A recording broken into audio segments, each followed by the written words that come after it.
Today, in the media conference with Lal Goel, which is brought to you by V4 News, Karu News, V4 Stream, Malnadu TV India, News Gaon Se, Samvad Sarokar News, Bharat Post News, Gyan and Organ Donation India Foundation.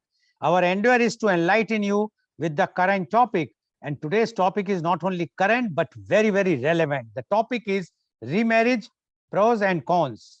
But before I will go on the main topic, I would like to inform you that today world is observing No Smoking Day. No Smoking Day is observed every year on the second Wednesday of March to encourage people over the world to quit smoking. The first No Smoking Day was on Ash Wednesday in 1984, and it now takes place on the second Wednesday in March. Smoking is one of the worst habits one can adopt. The health risks are known to all, but still thousands of youth between 12 to 17 years of age start smoking each day. Some start it out of curiosity and others might just want to look like grown-ups. Media conference with Lal Goel sincerely hope that by observing No Smoking Day, we will be able to create more awareness about the ill effects of smoking. Now coming to our main topic, remarriage, pros and cons. Remarriage is a marriage that takes place after a previous marital union has ended, as though a divorce or widowhood. Some individuals are more likely to remarry than others. The likelihood can differ based on previous relationship status. For example, divorced versus widowed. Level of interest in establishing a new romantic relationship, gender, culture, and age, among other factors. Those who choose not to remarry may prefer alternative arrangements like cohabitation or living apart together. Remarriage also provides mental and physical health benefits.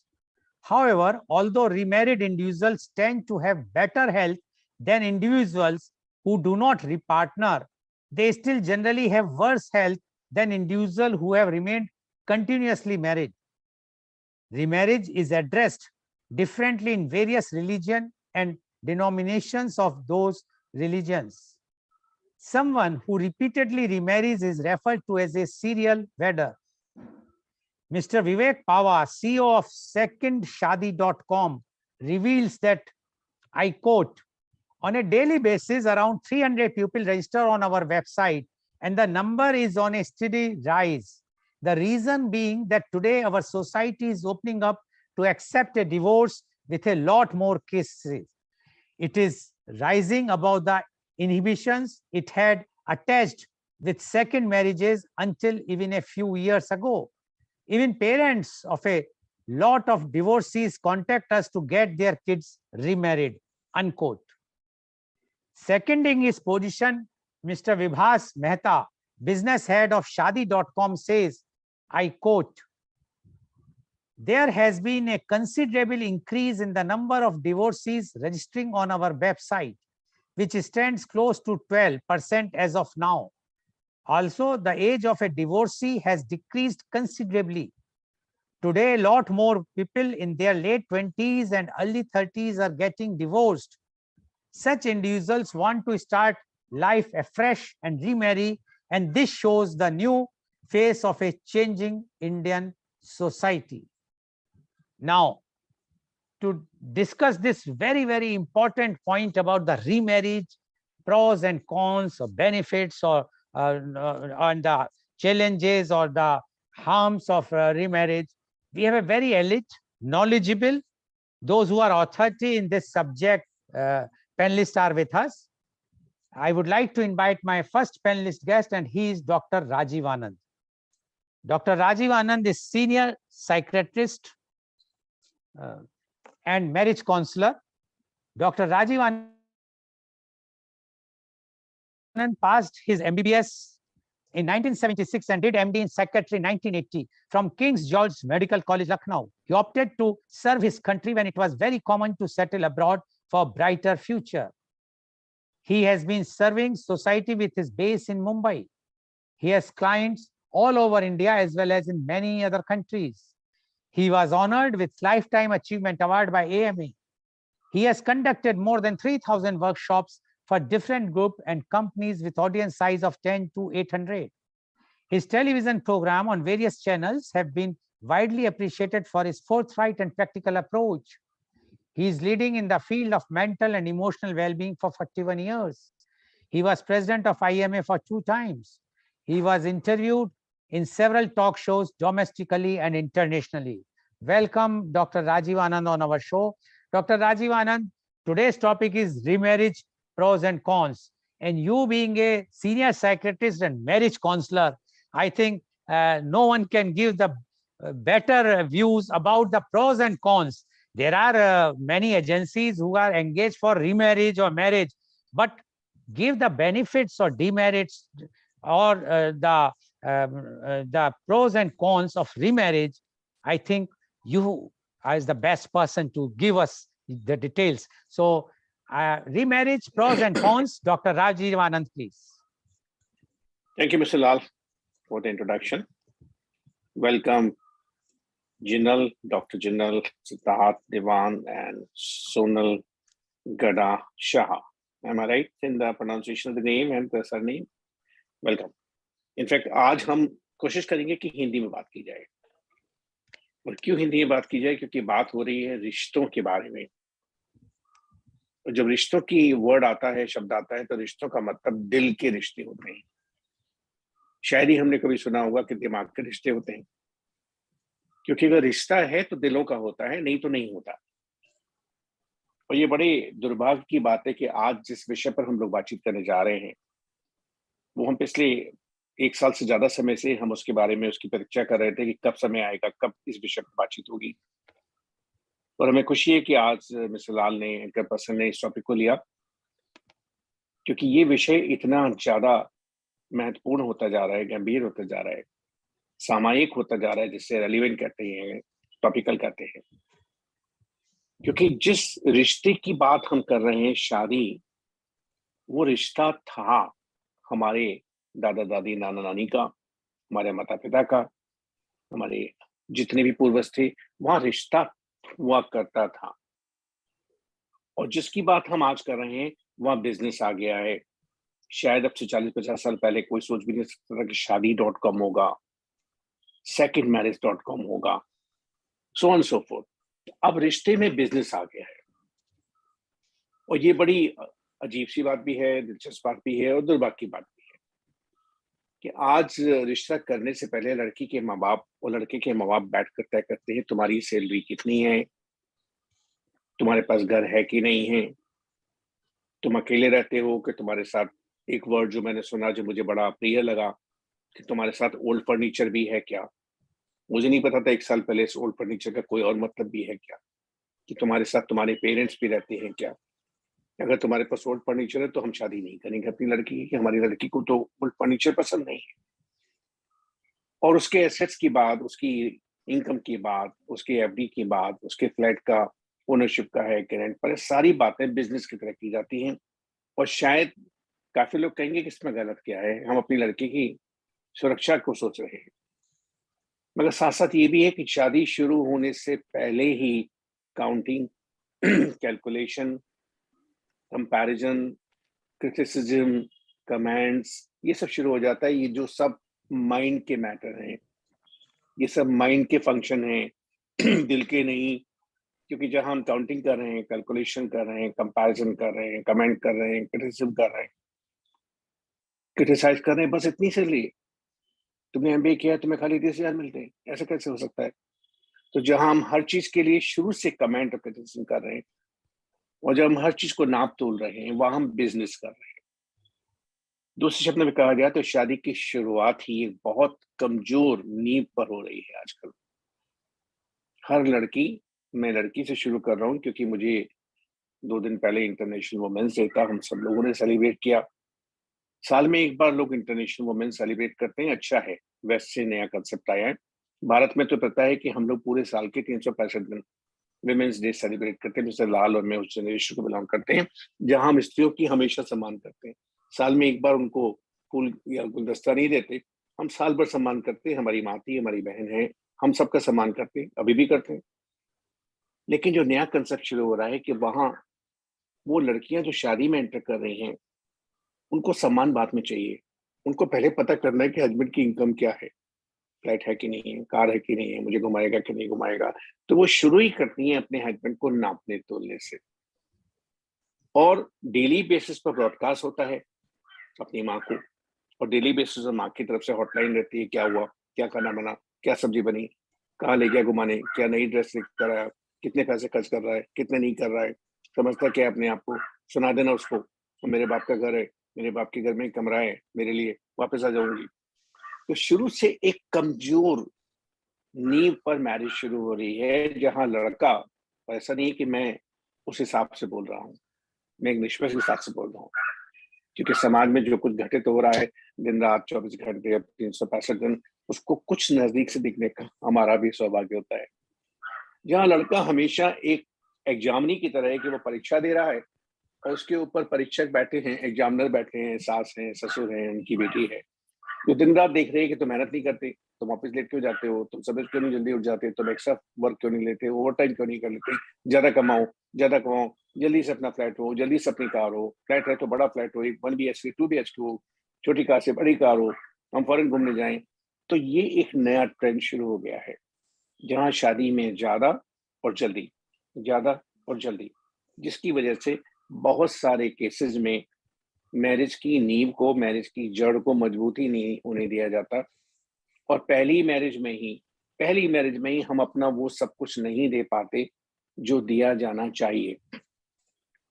मैंने कहा कि मैं हिंदी में बात करूंगा इसलिए कि बहुत सारे प्रांतों में बैठे हुए बहुत सारे युवा और युवती जो हैं, चाहे उसको लाइव सुनेंगे चाहे बाद में यूट्यूब पर सुनेंगे, लेकिन उनको ये संदेश जाना चाहिए कि वेडिंग का, मैरिज का मतलब क्या था। दूसरा वर्ड है वेडिंग, और वेडिंग से ही ऑलमोस्ट राइमिंग वर्ड है वेल्डिंग, कि जो हम रिश्ता बनाते हैं किसी एक इंसान से, करोड़ों लोगों की दुनिया में किसी एक इंसान से, हम उसे चुनते हैं, हम उसके साथ सगाई करते हैं, हम उसके साथ शादी करते हैं, हम उसके शादी करने के लिए कितने समारोह, कितने सेलिब्रेशन, कितने कपड़े, कितनी ज्वेलरी, कितनी बैंड बाजा बारात, कितनी पार्टी का इंतजाम करते हैं। तो वहां हम क्या दिल से भी उतनी ही मेहनत करते हैं कि जिस इंसान के साथ हम रिश्ता बनाने जा रहे हैं, उसके लिए हम या हमारे अभिभावक या हमारे माता पिता लाखों रुपए जिंदगी भर की सेव की हुई कमाई तो खर्च करते हैं उस मैरिज में, उस पार्टी में, उस फंक्शन में। लेकिन क्या हमने अपनी समझ से, और अगर हमारे पास समुचित समझ नहीं है तो हम सही सोच से, हम समझ लेकर, क्या हम उसको इन्वेस्ट करने की कोशिश करते हैं कि जिसके साथ हम रिश्ता बनाने जा रहे हैं वो रिश्ता अगले 50 साल का है, 50 साल का, 5 साल का नहीं, 5 महीने का नहीं। और जो चीज 50 साल में होगी वो धीरे धीरे होगी। हम कहीं भी कोई सीड डालते हैं तो सीड डालते ही तुरंत पौधा, तुरंत फल, तुरंत फूल नहीं निकल आता। मगर दुर्भाग्य है कि नई जनरेशन की काफी लड़कियां और उनके पीछे उनकी माताएं भी शायद इस गलतफहमी में हैं कि शादी होते ही सारे सुख तुरंत मिल जाने चाहिए। ये बात कहने की जरूरत मुझे पहले हाफ में इसलिए पड़ रही है कि शादियां टूट रही हैं बहुत चिंताजनक रूप से, बहुत अलार्मिंग ट्रेंड पर, जैसा मिस्टर लाल ने भी कहा। सेकेंड मैरिज .com के एग्जीक्यूटिव का जो कमेंट कहा, या शादी.com के लोगों को कहा, उनके बारे में बताया कि उनके ऑब्जर्वेशन क्या है, उनके पास डेटा है, लाइव डेटा है, शादियां टूट रही हैं। मेरा अपना एक ऑब्जर्वेशन है कि आज की डेट में कोई शादी, लव मैरिज हो, अरेंज मैरिज हो, 10 में से 7 मैरिजेस आराम से सुख से 5 साल पूरे नहीं कर पाते। 5 साल से पहले ही उनकी जिंदगी में अर्थक्वेक आने शुरू हो जाते हैं, क्योंकि हमारी एक्सपेक्टेशन बहुत बदल गई है। तो हम लोग शादी को 50 साल लंबा रिश्ता मानकर चलने के लिए तैयार नहीं है, एडजस्ट करने को तैयार नहीं है, सुनने को तैयार नहीं है, टॉलरेट करने को तैयार नहीं है, एक्सेप्ट करने को तैयार नहीं है, कोऑपरेट करने को तैयार नहीं है। हम शुरू से बैठे हैं, छोड़ देंगे, क्योंकि हमको दूसरी तरफ की पिक्चर जो दिखाई जाती है फिर कर लेंगे।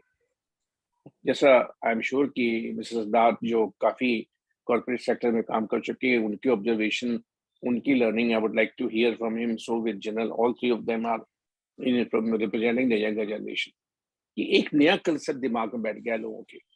टूट जाएगी तो क्या होगा? जैसा शुरू में हम लोगों ने सुना कि वो जो एक एक स्टिग्मा था, वो जो एक गलत माना जाता था, हम लोगों ने कभी बचपन में नहीं सुना था कि शादी चलती चलती टूट जाएगी। नहीं, सवाल ही नहीं था। किसी बेचारे की अनफॉर्चुनेटली किसी का डेथ हो जाए, कोई विडो हो जाए, कोई विडोर हो जाए तो बात अलग थी। बहुत अनफॉर्चुनेट सर्कमस्टांसेस में डाइवोर्स अगर होता था तो शायद काफी दिनों के बाद, तो शायद बहुत ज्यादा कुछ गड़बड़ होने के बाद पूरे शहर में किसी एक का डाइवोर्स होता था, और उस समय शादी दोबारा होने की संभावनाएं या उसको समाज स्वीकार कर लेगा वो बहुत कम होती थी। मगर आज ये बात सिर्फ हम लोग जो बड़े शहरों में रहते हैं उसकी बात नहीं कर रहे हैं। हर छोटे से छोटे शहर में अब एक नई मान्यता उभर कर आ रही है कि दूसरी शादी कर लेंगे। मैं कई बार इसको थोड़ा सा लाइट वे में कंपेयर करता हूँ कि जैसे लोगों की अफोर्डेबिलिटी कार खरीदने की बढ़ती जा रही है, और जैसे हमारे बहुत सारे आदरणीय बैंक हमको लोन देने के लिए रोज दिन में 10 बार घंटी बजाते हैं, और बहुत सारे लोग पहली कार लेने के बाद दूसरी कार भी लेने जाते हैं, दूसरी के बाद तीसरी लेने जाते हैं, वैसे सेकंड कार का मार्केट बढ़ता जा रहा है। तो बहुत सारी जगह आपको सेकंड कार का मार्केट मिलेगा। बहुत अच्छी कार होंगी, शायद 1 साल 2 साल की कार होंगी, लेकिन वो उनका कार का मार्केट दिन पर दिन बढ़ता जा रहा है, जो शायद 50 साल पहले नहीं था। उसी तरह सेकंड मैरिज का मार्केट बढ़ता जा रहा है। और अगर पहली मैरिज में ही हमने अपना वो सब कुछ नहीं दिया, और वो सब कुछ का मेरा क्लियर मतलब है कि हमारे बेस्ट गुण, हमारे बेस्ट एफर्ट्स, हमारे बेस्ट इमोशंस, हमारे बेस्ट फीलिंग्स, हमारे बेस्ट थॉट्स, हमारे बेस्ट एक्शंस, हमारे बेस्ट इन्वेस्टमेंट और बेस्ट इंटरेस्ट हमने उस मैरिज में नहीं दे पाए। ऐसा नहीं है कि मैं ये कह रहा हूं कि कोई जानकर नहीं दे पाया। ऐसा भी कई बार होता है कि हम देना चाहते हैं मगर सामने वाला हमसे वो हमारा बेस्ट लेने में इंटरेस्टेड नहीं है, या हम देना चाहते हैं मगर सामने वाला हमें एनकरेज करने की बजाय डिस्करेज कर रहा है। और वहां भी उन केसेस में भी बहुत कुछ बदला भी जा सकता है और बदला भी गया है, क्योंकि जो प्रैक्टिस हम पिछले 44 साल से कर रहे हैं मैरिज काउंसलिंग की, वहां हमने इन बातों को देखा है कि अगर लोग दिल खोल के, दिमाग खोल के, बिना किसी हिचक के किसी विशेषज्ञ से बात करें, किसी कंसल्टेंट से बात करें, किसी मैरिज काउंसलर से बात करें, तो उनके आगे जो आंखों पर पर्दा आ जाता है कि कुछ नहीं हो सकता हमारी मैरिज में, वहां बहुत कुछ हो सकता है। तो कई बार ये होता है कि जो बेस्ट एफर्ट्स हम देना चाहते हैं, best smile, best emotion, best support, best feeling, वो हम नहीं दे पाते, देना चाहकर भी नहीं दे पाते, क्योंकि सामने वाले को हमसे लेने का सहूर नहीं है या तहजीब नहीं है, या उसको पता नहीं है कैसे how to get the best out of each other. In fact one of the topic of the workshop we conducted, how to get the best out of each other, क्योंकि हमें पता नहीं है how to get the best out of each other. हम समझते हैं कि हम उसको डंडे के जोर पर कहेंगे कि मुझे पिक्चर लेके चलो, मुझे फॉरेन ट्रेवल लेके चलो, मुझे गिफ्ट लेकर दो। हम ये समझते हैं कि हमारे पास कंट्रोल है उसको नचाने का, खड़ा करने का, बैठने का, जो एक बहुत डिस्टर्बिंग ट्रेंड है। तो जब उन केसेस में, जिन केसेस की संख्या बढ़ती जा रही है, हम पहली मैरिज में अपना बेस्ट नहीं दे पाते और अपनी आंखों के सामने अपनी पहली मैरिज को धीरे धीरे पिघलते हुए, जैसे आइस का क्यूब होती है, धीरे धीरे सामने पिघलती चली जाए और आप देख रहे हैं कि आइस पिघल रही है। ऐसे आप देखें कि कोई पेड़ जो है उसको पानी नहीं दिया जा रहा है, वो पेड़ मर रहा है, पत्तियां मुरझा रही हैं, पत्तियां गिर रही हैं, पेड़ मुरझा रहा है, पेड़ गिर रहा है। हम अपनी आंखों के सामने अपनी मैरिज को टूटते हुए, गिरते हुए देखते हैं, और फिर भी हम कुछ नहीं करते, फिर भी हम किसी से कोई सलाह नहीं लेते, क्योंकि हमारी जिद है कि हम सही हैं, हमारी जिद है कि हम सही हैं और सामने वाला गलत है। और जब हम सही हैं तो हम सही हैं, हमें किसी से कुछ जानने पूछने की जरूरत नहीं है। और हमारे पीछे जो हमारे गाइड होते हैं, काफी केसेस में हमारे माँ बाप भी होते हैं, काफी केसेस में हमारे फ्रेंड्स भी होते हैं, कजन्स भी होते हैं, वो भी हमको हमारी सुनी सुनाई बात पर और बहुत फ्रैक्शनेटेड बात पर, बहुत सीमित जानकारी पर ओपिनियन बना लेते हैं। लड़का ही ऐसा है, you don't deserve this boy, लड़की ही ऐसी है, you don't deserve this girl, छोड़ दो, तुम यंग हो, दूसरी शादी हो जाएगी। बजाय उस रिश्ते में समझौता, सामंजस्य, कोऑर्डिनेशन, रिकॉन्सिलेशन, अंडरस्टैंडिंग को बढ़ाने के जो हमारे शुभचिंतक, वेलविशर, माँ बाप होते हैं, हमारे फ्रेंड्स होते हैं, रिश्तेदार होते हैं, वो हमें इंस्टिगेट करते हैं, तोड़ दो, तुम गुड लुकिंग हो, तुम्हारी इनकम है, तुम अभी यंग हो, तुम्हें तो बहुत शादी के ऑफर मिल जाएंगे। तो वहां से हमारी इच्छा स्वयं खत्म हो जाती है उस शादी में कुछ और अच्छा करने की, तो शादियां टूट रही हैं। ये बात मैंने पूर्वार्ध में कही है, फर्स्ट हाफ में कही है, मैं सेकंड हाफ में डिटेल में ये भी बताना चाहूंगा कि रीमैरिज के बाद क्या है, लेकिन मैं उसका थोड़ा सा अंश बता दूं। जब आपने पहली शादी में ही शादी के कंसेप्ट को ही नहीं समझा कि शादी चीज क्या थी, मैरिज, वेडिंग, वेल्डिंग। वेल्डिंग का मतलब क्या था? दो चीजें एक दूसरे में बिल्कुल वेल्ड हो जाती हैं कि उनसे कभी अलग ना हो सके। आप जब कोई वेल्डिंग का प्रोसेस आपने देखा हो तो दो रॉड आपस में वेल्ड हो जाती है। इतनी जितना भी फर्नीचर आप यूज करते हैं, बैठते हैं कहीं भी, उसमें वेल्डिंग प्रोसेस यूज होता है, वरना हम लोग आज जहां भी बैठे हैं जो कुछ कर रहे हैं नहीं कर पाते। तो शादी एक वो संबंध था जिसमें हम जिससे जुड़े हैं उससे हमेशा हमेशा के लिए वेल्ड हो गए हैं। हमारा अस्तित्व उसके अस्तित्व में, उसका अस्तित्व हमारे अस्तित्व में मिट गया है, मिल गया है, मिल गया है, मिट गया है, इनफाइनाइटली, हमेशा हमेशा के लिए। अलग होने का सवाल ही नहीं, एक दूसरे में नुक्ताचीनी मीन में एक निकालने का सवाल ही नहीं, एक दूसरे की कमजोरियों को मैग्नीफाई करने का सवाल ही नहीं, एक दूसरे को उसके पूर्ण रूप में समझना है, एक्सेप्ट करना है, और फिर एक दूसरे के साथ जिंदगी को आगे अच्छे से अच्छा बनाने की कोशिश करनी है। मगर जो बात मैं कह रहा हूँ वो काफी लोगों को लगेगा कि मैं किताब पढ़ के कह रहा हूँ, मगर किताब बाहर होती है, मेरे पास अंदर बहुत सारी किताबें हैं अनुभवों की। ये बातें लगेगा ये तो आदर्शवादिता की बात हो रही है, ऐसा कहीं होता है क्या? क्योंकि लोगों को ये लगने लगा है कि अच्छी बातें की जाए तो वो आदर्शवाद है, वो प्रैक्टिकल नहीं है, तो कुछ और है।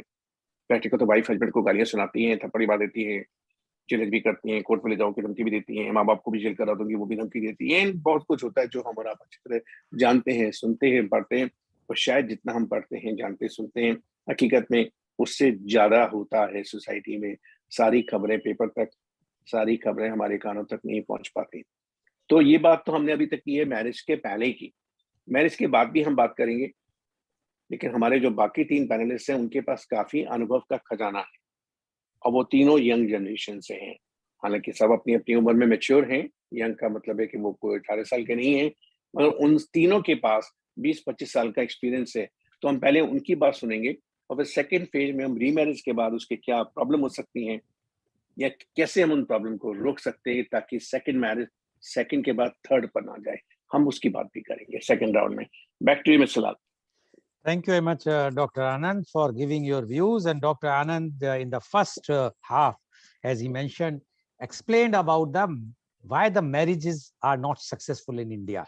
I'm insisting of India because what he mentioned is basically based on Indian household conditions, and he mentioned that mainly the marriages are not successful because according to Dr. Anand, the maximum responsibilities are the parents, whether the girl's parents or the boy's parents, and they try to poison the mind from the very beginning about from the girl side the boys against the boy, and from boy side against the girl, and that's why this type of marriages are not being successful. He mentioned that marriage, or other word is wedding or the welding. He says it's like a wedding is like welding, or the marriage is like welding, where you have, once you have joined, it's a inseparable joint. You cannot separate that. But nowadays the trend has changed, and as I also read the report, that how every day so many new, remarriage proposals have been registered on one side. So one can imagine how much marriages are being broken every day. So according to Dr. Anand, the reason is very clear, because our expectations are very high. And once the expectations are high from the girl side or the boy side, the problem starts. And earlier it was a relationship between husband and wife, between two families, but it's not a relationship now. It's a business deal.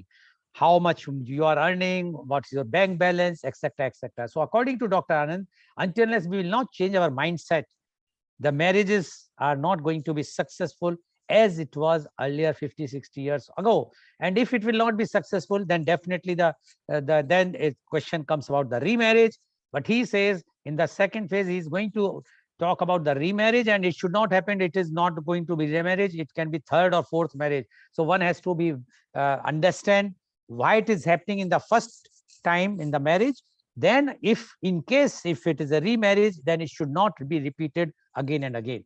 Thank you very much, Dr. Anand, for giving your views. I can understand the pain and agony which you are facing as a counselor, because you are seeing the condition the society change, what you have seen or I have seen 50, 60 years ago, and now what we are seeing today, it is really, it's very painful for us to see, but this is the effect of the life. Thank you very much, Dr. Anand. Now I would like to invite my next panelist guest, and she is Dr. Zeenal U. Shah. Dr. Shah is the pediatrician and lactation consultant at Mumbai. She is passionate about babies and thrives to make journey of every mother a happy one. She helps mothers achieve their breastfeeding goals. Being a gold medalist and a university topper all through, she believes in making a change and did create that when she became one of the first few lactation consultant in Mumbai and created a post for same in prestigious Hinduja Hospital. She is an international faculty for training paramedics, staff, and mothers. She has done numerous workshops with BPNI, Maharashtra, and UNICEF in interiors of India to promote, protect, and support breastfeeding. She has helped more than 5,000 mothers to achieve to do breast crawl and successful initiation within first hour of birth. She is pioneer in induced lactation and has helped more than 100 women feed who have delivered through surrogate and achieved milestones of successful breastfeeding. Welcome, Dr. Zeenal Shah on our show.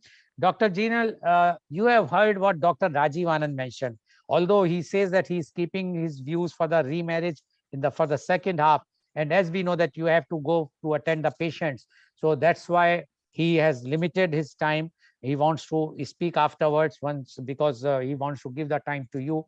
And you being not only a pediatrician but a lactation consultant, and you are seeing how the present times wives who are coming or the women who are coming after delivering, and what is their mental condition, physical condition. Although earlier it was Dr. Rajiv Anand will vouch that when the marriage takes place, the first aim of the families from both the sides were how to get the baby, how to get the grandchild as early as possible. But nowadays the boys and girls decide how many years they have to wait. They try to delay the delivery of child, and many times we have seen that because of that divorce takes place, the differences comes place, because the unity or the relationship which child develop among mother father is missing. But being a pediatrician and lactation consultant, you are seeing all these types of cases which are coming now after the delivery. We would like to know your views about remarriage, pros and cons. Dr. Zeenal U. Shah, please. Thank you very much, Dr. Lal. Very good morning to everybody and all the viewers. I will try my best. मैं हिंदी में भी बात करूँ along with English. But एक simple फंडा है मेरा life का. जब मैं पेशेंट्स देखती हूँ या even it is about my own life कि आज मेरे पास ये कप है, तो मैं ये कप को आधा भरा हुआ देखूंगी कि आधा खाली देखूंगी. Okay? I think we have to view life in the same way. कि हमारे पास क्या है और हम किस चीज से खुश है. या तो मैं ये देखूं कि हमारे पास क्या नहीं है. So I feel that a lot of women, especially expectations, जैसे डॉक्टर आनंद ने भी बोला कि वो expectation level उनके बहुत high होते हैं कि मेरा husband मुझे ये करके दे, मेरा husband मुझे बाहर लेके जाए, मेरा husband मुझे घुमाने लेके जाए. So I think somewhere अगर हम इतने self reliant या self sufficient बन सकते हैं कि we don't need other people to fulfill us. और जैसे अपने आप को खुश रखने के लिए जरूरी नहीं है कि हमें हस्बैंड ही खुश रखे, कि हमें मदर इन लॉ कुछ बोले जिससे मुझे खुशी हो या मेरा बच्चा मुझे खुशी दे. So I feel the most important thing which I would want to talk about mothers, जो मैं पेशेंट्स देखती हूँ और even about my family, is कि अगर तुम अपने में खुश हो और अगर तुम्हारा घड़ा भरा हुआ है, so probably the chances of you being very happy and you spreading that happiness to other people around you and giving that sense of completeness to your marriage and to your motherhood comes in. मतलब अगर आप खुश नहीं हो तो आप अपने बच्चे को क्या खुशी दोगे. So this is what is happening with lot of women कि उन लोगों को अपना नहीं, मतलब they are not self fulfilling themselves. मतलब जो बोलते हैं ना कि अपने आप को प्यार करे या अपने पे इतना कॉन्फिडेंस होना चाहिए और एटीट्यूड होना चाहिए. So lot of mothers have this expectation कि अच्छा मेरी डिलीवरी हो गई है, मुझे तो झापा रखनी है, या मुझे ये रखनी है, मेरे हस्बैंड तो बस पूरा दिन बाहर होते हैं, वो काम पे जाते हैं. So there is no connection between the husband and the wife, जो bonding बोलते हैं या जो understanding बोलते हैं. So I think the main basis of marriage, women have forgotten here, and even men to some extent. So I think the main basis, whether first marriage hai ya second marriage hai, ya even if it is a live-in relationship or it is any relationship, most important thing which women or men need to focus over here is respect. I think what I am seeing, Dr. Lal, is that in lot of marriages, especially when women are delivering, there is no respect. मतलब एक बोलते हैं ना कि जो एक relationship में respect होना चाहिए, क्या एक respect of accepting each other the way you are, मतलब एक एक्सेप्टेंस लेवल के हम we are one and we are going to accept each other unconditionally with each other's flaws. मतलब हम कैसे भी हैं, हम मोटे हैं, हम पतले हैं, बाल सफेद हैं, however you are, you accept each other. So I think every couple, whether you are in first marriage or whether you are in second marriage, you need to accept each other unconditionally. जैसे आज अगर मेरे पास autistic बच्चे आते हैं या ADHD वाले बच्चे आते हैं, तो वो माँ अपने दिलो जान लगा के वो बच्चे की ट्रीटमेंट कराती है, चाहे वो बच्चा बोल नहीं पाता है, चाहे वो बच्चा सुसु पॉटी नहीं कर पाता है, वो बच्चा खुद से खा नहीं पाता है. आज ये सब चीजों को कौन प्यार देता है? एक माँ प्यार देती है. क्यों? बिकॉज उसने वो बच्चे को इस दुनिया में लाई है और वो ऐसे अपने बच्चे को जानना चाहती है कि मेरा बच्चा बेस्ट हो और मैं मेरे बच्चे को मेरा 100% दूंगी. तो यही एटीट्यूड हमारे मैरिज में भी क्यों नहीं आता है? यही प्यार जिसको हम अनकंडीशनल प्यार बोलते हैं कि ये मैंने अगर ये बंदे को स्वीकारा है तो ये बंदा कैसा भी है, ये बंदा मेरा है और I want to give my best to this marriage and I want to give my best to this relationship. ये एक जब bonding आएगी और ये जब एक understanding आएगी ना, probably we'll see marriages getting better because उसमें you are accepting the person unconditionally and you are respecting each other. आज जो love बोलते हैं ना हम, ये love की परिभाषा बहुत अलग है सबके लिए, right? I have a dog in the house. हम वो dog को भी इतना ही प्यार देते हैं जितना हम हमारे घर में जो काम करने वाले आते हैं या हमारे husband बोलो या parents बोलो. So I think love has a different language. But if we accept कि ये love हम unconditional करेंगे and हमारा 100% देंगे, so I think probably relationships can be more and more successful and we will not see marriages breaking down. Especially after delivery, what happens to a woman is because she goes through a lot of changes, lot of hormonal changes. So because of those hormonal changes, उसको लगता है कि हाँ मैं अभी मेरी body मैं मोटी हो गई हूँ या मुझे अभी मिरर में देखने का टाइम नहीं मिल रहा है या मुझे तैयार होने का टाइम नहीं मिल रहा है. I have seen so many marriages breaking down at that point of time because the husband feels कि now the woman is not giving me enough time. जैसे वो बच्चे में इतनी preoccupied हो जाती है and because of her hormonal changes, बच्चे को breastfeeding कराने में, बच्चे का ध्यान रखने में, she is not able to give enough time to her husband also. So I think here also there is a lot of gap which we are seeing that women need to take care that you have to be self-reliant and you have to be complete. जैसे बोलते हैं ना हम लोग एक multi-tasked personality है women. So we celebrated, as Dr. Anand also said, हम लोग ने Women's Day celebrate किया. Yes, I agree with you that Women's Day should be celebrated every day because we need to respect what women can do. And here मैं सब women से यही बोलना चाहूंगी कि अगर आप माँ भी बन रहे हो या अगर आप एक wife है, आप एक बेटी हो या आप homemaker है या आप एक career person है, you have to balance the whole thing. और वो balance जो है ना, वो जब तुम्हारे life में आ जाएगा ना, वो balance अपना marriage भी अपने आप balance कर लेता है. So to balance that your expectations should not cross the reality. जैसे अगर मैं आप अगर expect करते हो कि हाँ मेरे को तो अमिताभ बच्चन जितना बड़ा घर चाहिए, but उसके लिए उतनी मेहनत करनी पड़ती है. So you have to balance your reality and balance your expectations, and you have to balance your children along with balancing your husband. तो ये balance जब आता है ना, that is the time when women become much better. That's what I feel. Okay, thank you, Dr. Jinal. And what Dr. Jinal has mentioned, a very important point. She says that that love and affection, which is missing among the husband and wife, and especially after the delivery, and that's why the relationship is not there. The relation should be a fulfilling relationship. It has nothing to do with the physical attraction, whether the girl after the delivering become a fat or cannot give the time because of breastfeeding or because of the child. But husband should also understand this understanding, this bonding is very, very important for a successful marriage, whether it's a marriage or remarriage. If this bonding is not there, then how the marriage is going to last. And she said that whether the cup is half full or half empty, it all depends on what you say. Although the Dr. Jinal, my view is about this is that I always feel that if the cup is half, we must think that how we can fill the cup. There is a space, we should fill up the cup. But now I know that you have to go to the clinic, so I will ask the questions to you right now. My question, it's not a question, but yes, you can, being a doctor and that to a pediatrician. In UK, USA or developed countries, it is almost compulsory that the husband is always be at the time of delivery inside the operation theater or the labor room.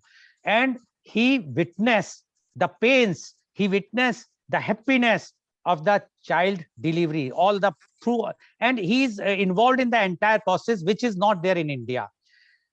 Do you think this is one of the reasons that the father of a child could not connect that much emotionally, which we have seen in other countries, how they are, the father, I'm talking father, although it's not like this, that they are not having divorce, they are also having lots of divorce, but at least they know how to take care, they know how the child in the night is crying, they have been trained, even the husband is trained in the hospital or the nursing homes for changing the nappies or all those things, which is lacking in India. And that's why the new generation, I'm talking of the new generation, as Dr. Rajiv Anand very clearly said, that old generation, we never even thought of it. New generation, although they are following the Western culture in all aspects, but they are lacking emotionally attachment, which is there in other countries. And in case in India also have this type of system where the husband will know how the wife is undergoing the pains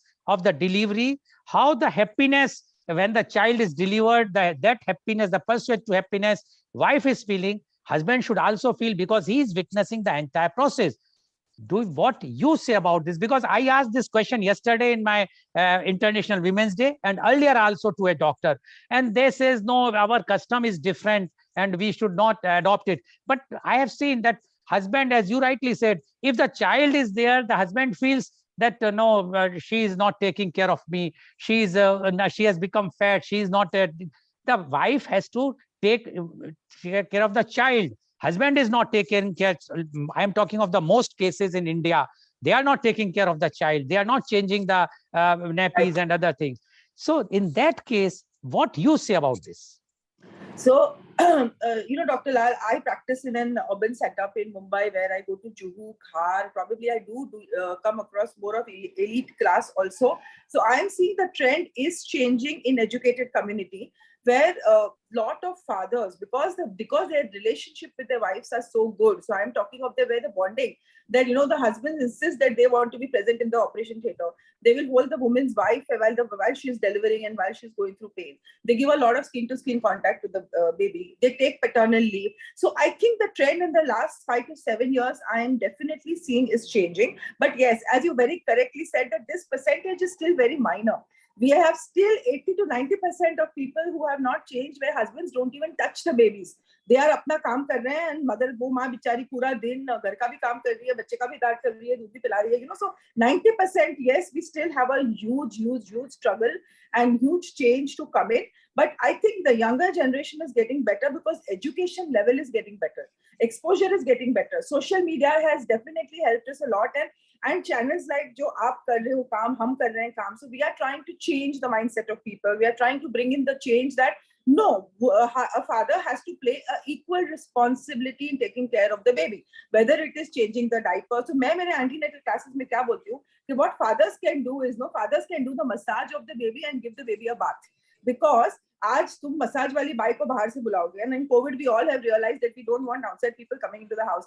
तुम उसका पैसा दे रहे हो, उससे अच्छा let the father bond with the baby. So I think every father should decide that I want to bond with my baby. So remove 1 hour in a day जब तुम बच्चे को नहला रहे हो और बच्चे का मालिश कर रहे हो. आज जो प्यार से वो मालिश करेगा ना, वो बाहर की कोई लेडी आके नहीं करेगी. So I think that is a good way that fathers can bond, and he can definitely contribute to the fact that he can love the mother more.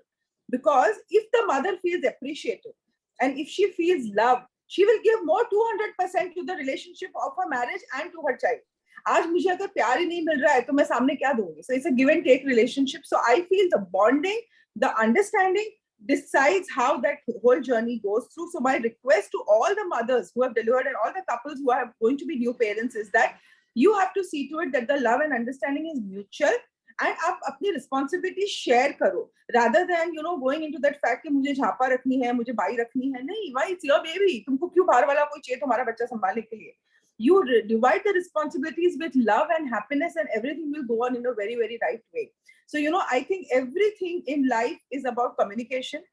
Very important. मतलब antenatally before बच्चा आता है ना ये दुनिया में, I think it is important that आप communication करो कि कौन क्या करेगा, किसकी कितनी responsibility है, किसका रोल क्या है. तुम मम्मी के वहां रहोगी कि ससुराल जाओगी, ओके, तुमको किस चीज में कितनी हेल्प की जरूरत है, तुम्हारा काम तुम कैसे एडजस्ट करोगी, तुम्हारा कुकिंग कौन देखेगा. सो ये सब चीजें अगर हम पहले ही अगर वो फैमिली डिसाइड करता है तो फिर कॉन्फ्लिक्ट होने का तो इश्यू आता ही नहीं है. So I think communication is something which lacks, okay, when couples are becoming parents. So agar healthy relation chahiye, so I feel in any relationship, whether it is marriage, remarriage, or it is parenthood, or even if it is any two people, it is friends. What is important is that you communicate with each other, and communication should be open. ऐसे बोलते हैं कि मतलब जैसे कोई लोग क्या करते हैं, मुंह बिगाड़ते हैं, बैठ जाएंगे, ओके, ऐसे बात नहीं करेंगे. So don't go into that silence zone. आप कम्युनिकेट करो व्हाट यू फील. अगर आपको अच्छा लग रहा है, बुरा लग रहा है, कुछ भी लग रहा है, आप कम्युनिकेट करो. So I think if you communicate well, things don't go wrong in a relationship. And second, always set realistic goals. Don't set unrealistic goals. जैसे कोई माँ को तुम बोलो सडनली अभी डिलीवरी के बाद तुम 100 किलो की हो गई थी, अभी तुम 50 किलो की हो जाओ, वैसे तो होने नहीं वाला है. So you set realistic goals which are doable. तो अगर वो होंगे ना तो तुम्हारे एक्सपेक्टेशंस बहुत हाई लेवल सेट नहीं होते हैं, तो you can achieve it and you are happy about it. So this is the thing. Okay, but now before you go, what are your views on advantages and disadvantages of remarriage, the pros and cons? Because we have spoken about the marriage and because after the child or and the divorce or the widow, you have also seen some patients after the remarriage.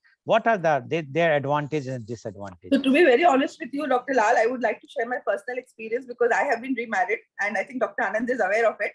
So I have been married again 6.5 years back, and now I have 2 daughters. One is my biological daughter, one is my husband's. And I would love to say that I have an excellent, happy marriage.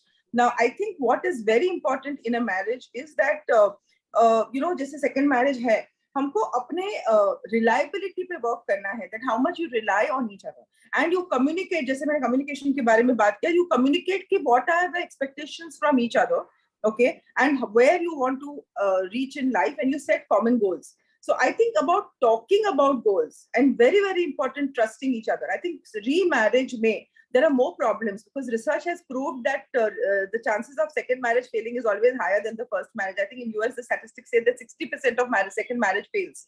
So I feel it's important that if you are getting remarried, you have to sit and remove time to understand the person, to develop that trust in that relationship, okay, to have that communication, and you decide what you want. जैसे आप लिख लो क्या क्या चाहिए किसको, and you discuss it beforehand.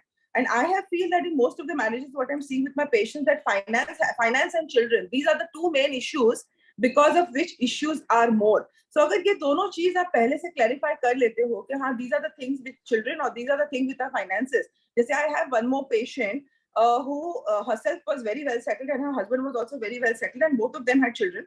So they decided to sign a prenuptial agreement कि अच्छा मेरा property मेरे बच्चे को जाएगा, तेरा property तेरे बच्चे को जाएगा. So then there is no reason of conflict. So I feel that personally, you clearing as to what you want, and you clearing with your partner that you want love from each other, and when you trust each other, then remarriages can be successful. And I really urge to all the people that आप अपने relationship को work करने के लिए you have to work harder. It is not कि चलो बैठे बैठे किसी को कुछ मिलता है, right? It is an effort which goes in every day. जैसे हम एफर्ट अपने को बदलाव लाने में करते हैं, तो रिलेशनशिप को बदलाव लाने में भी करना चाहिए. So it is very important that you don't carry the baggage from your past marriage और the baggage from your past failures into your current marriage, and you give 100% of yourself into the marriage. And if you feel some things are not working right, you sit and talk about it, create time and create your priorities right. That is how a marriage can be successful. Okay, thank you very much, Dr. Jinal, for giving your views. Thank you very much. I'm sure our viewers are quite enlightened about both the views about the after the marriage, first marriage or the second marriage, the delivery, what has to be done, for the husband and the wife. And secondly, about the remarriage, she has very well clarified that one has to choke out everything initially because of the experience what she or he got from the first marriage, and then only they should enter in the second marriage to make it successful. Otherwise, as per the data what Dr. Jinal has quoted, says chances of second marriage failure is more than the first marriage. Thank you very much, Dr. Jinal, for giving your views. Now I would like to invite my next panelist guest, and he is Mr. Siddharth Diwan. Mr. Siddharth Diwan is the vice president of one of the largest general insurance company in India as their head of data analytics insurance company. He is bachelor's in electronic engineering. He is having 18 years of work experience in the field of information technology. He lives in a nuclear family and believes in a strong family bonding. He also enjoys reading and believes in the philosophy that one should never stop learning. Welcome, Mr. Siddharth Diwan, on our show. Mr. Diwan, you have heard Dr. Rajiv Anand as well as Dr. Jinal. Both have given their views. We would like to know your views, because you are doing this, you are in an insurance company with your lots of information, and also the advantages which you feel in the nuclear family. Although Dr. Rajiv Anand is mentioned about the joint family, the earlier families, about where all relations were together. So we would like to know your views on remarriage, pros and cons. Mr. Siddharth Diwan, please. Good morning, everyone. Good morning, sir. First of all, the insights, Dr. Anand se jo insights mile or Dr. Jinal se jo insights mile, the thoughts, what they shared, they are really amazing. They are actually eye-opening things, because both are doctors in their and they actually come across a lot of such real life instances faced. मतलब actually दोनों doctors का first hand experience है life में. They come across a lot of people who are going through either remarriage or a broken marriage, and the kind of insights they have shared is amazing. About me, yes, I have been in information technology, and I have been lucky enough to travel across the world, because my previous company से मेरे को बाहर projects में जाने का मौका मिलता था, and I stayed in a lot of European countries.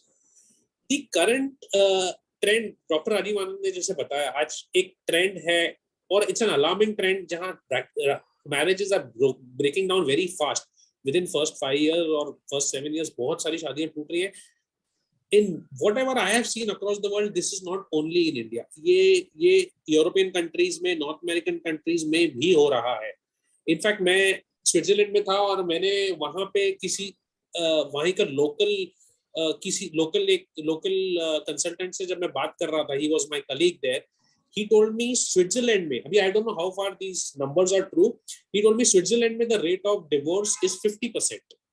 So 50%, I mean, that number was very high to me. I did not believe it. But if I look back and what I see today, the numbers are really very high. Why are these marriages broken? इसके बहुत सारे reasons हैं. इसका एक reason नहीं है. I think इसका आज ये generation जो हमारी generation है, हमारी generation में the tolerance level of people, the understanding level of people, the expectation level of people. When I say people, I am obviously referring to husband and wife. आज एक marriage में the kind of understanding हमारे parents और हमारे grandparents या हमारे चाचा चाचियों में होते थे, वो level of understanding, वो level of tolerance, वो level of expectations नहीं थे उन जमाने में जितने आज हैं. आज लोग आज couples एक thumb rule के साथ आते हैं. This is my job, this is my partner's job. Husband एक pre-level notion लेके आता है कि भैया मैं as a husband यही करूंगा, ये मेरी duty है, और wife के पास अपनी एक list होती है कि these are the roles of wife in a marriage. दोनों एक preconceived notion के साथ marriage में आते हैं कि what a husband should be doing, what a marriage should be doing. I think it will not work. Everybody's circumstances are different, everybody's nature is different, everybody's work life में जो pressure आज की तारीख में, आज another problem, both the couples today, in most of the cases, I'm saying in most of the cases, both the couples are working. As आज सब में होता है कि husband भी job कर रहा होता है, wife भी job कर रही होती है. Other than आपके घर का, आपके work life में जो pressure आप घर पे लेके आते हो, and it is not that आप लेके आना चाहते हो, वो एक आ जाता है. आजकल का एनवायरनमेंट इतना डिमांडिंग है, इतना इतना कॉम्पिटिटिव है कि वर्क का प्रेशर आपकी फैमिली लाइफ में आना, आई थिंक इज, जितना आप बोल लो कि हम घर आएंगे, हम स्विच ऑफ कर देंगे अपने काम की लाइफ को, वो पॉसिबल नहीं है आज in most of the cases. If you are working for a, in fact आपका खुद का बिजनेस हो या आप कॉर्पोरेट लाइफ में आप कॉर्पोरेट के लिए काम कर रहे हो, आपका वर्क लाइफ इतना डिमांडिंग है और इतना चैलेंजिंग है कि वो प्रेशर आप घर पे लेके ही आते हो। तो प्रॉब्लम इज दोनों अपना अपना वर्क प्रेशर भी घर पे लेके आ रहे हैं एंड स्ट्रेस घर पे लेके आ रहे हैं। जिस द प्रॉब्लम इज, अगर हस्बैंड लेके आ रहा है वो, then wife should actually take a part where she needs to take a back seat and handle or help the husband handle that pressure.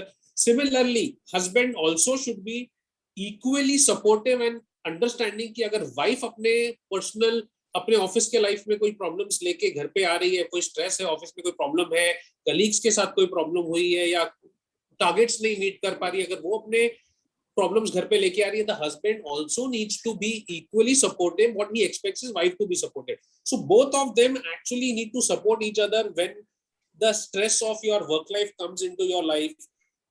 And I think अगर आप rule book लेके चलोगे कि ये मेरा जॉब है, ये मेरा जॉब है, that will never work. I'll give you an example. मेरे ऑफिस में एक couple, husband works in my office. They had a full-time wife, full-time nanny to take care of the child. Generally आप देखोगे तो it is taken for granted कि भैया अगर बच्चे को संभालना है तो वाइफ ही संभालेगी या औरत ही संभालेगी. I think there is no rule. In our case, जब तक husband and wife could not solve the problem of the nanny or who will take care of the child, जब हम दोनों को ऑफिस आना है, my office colleague gets his daughter to the office every day. वो उसने arrangement किया हुआ, अपने बॉसेस से बात किया हुआ है, and that his daughter is taken care of in the office for a good 8-9 hours ये जब तक ऑफिस में. So I think that kind of an understanding level कि अगर क्राइसिस आ जाता है कि हमारी मेड नहीं है, बच्चे को कौन संभालेगा, everybody is not fortunate enough कि ग्रैंड पेरेंट्स होते हैं उनको सपोर्ट करने के लिए, या फैमिली एक न्यूक्लियर फैमिली में है कि कोई बच्चे को सपोर्ट हेल्प कर लेगा या संभाल लेगा when husband and wife are above. So if the crisis come, there should never be any rule book या कोई थंब रूल कि भैया वाइफ ही संभालेगी या वाइफ की प्रॉब्लम है बच्चे को संभालने की, मैं तो ऑफिस जा रहा हूँ. दोनों में से जो ले सकता है, जो कर सकता है, वो कर ले. So what I'm trying to say is understanding, and ये ऐसी इतनी स्ट्रांग होनी चाहिए कि कोई प्रॉब्लम आ जाए या डे टू डे लाइफ में कोई क्राइसिस आ जाए, both have an equal responsibility to take care of it. आज वो नहीं है. आज I think the expectation level of the partners is very very high कि as I think doctor Jinal mention की वाइफ की एक्सपेक्टेशन फ्रॉम हस्बैंड और husband की एक्सपेक्टेशन फ्रॉम वाइफ वो इतनी ज्यादा है. जितनी आप एक्सपेक्टेशंस कम रखो, अंडरस्टैंडिंग बढ़ाओ, टॉलरेंस लेवल अपना बढ़ाओ, that is the key to marriage. And external factors, as I think Dr. Anand said, external factors, आपके फ्रेंड्स आपको क्या बोलते हैं कि आपको क्या करना चाहिए, आपके मदर इन लॉ या आपका फादर इन लॉ या आपकी मदर या आपके फादर आपको बताते हैं कि आपको क्या करना चाहिए, वो अगर हस्बैंड एंड वाइफ जितना इस चीज को अपने मैरिड लाइफ से बाहर रख ले, I think that is the key. Because if you read, these are the most important factors which actually, आप हस्बैंड एंड वाइफ की अंडरस्टैंडिंग लेवल अच्छी भी होगी, देयर बॉन्डिंग अच्छी भी होगी, बट ये जो एक्सटर्नल लोग जो फीड करते हैं ना आपके दिमाग में, दैट एक्चुअली अच्छों का दिमाग उससे खराब हो जाता है एंड इट एक्चुअली अच्छे खासे फैमिली को वो खराब कर सकता है. सो जितना एम्फेसिस मैंने अंडरस्टैंडिंग और टॉलरेंस लेवल पे दिया, उतना अगर आप एक्सटर्नल फैक्टर्स का सुनना बंद कर दो, या you try to solve your problems on your own rather than going and taking your family problems to your friends and your parents कि भैया ये हो गया, क्या करना चाहिए.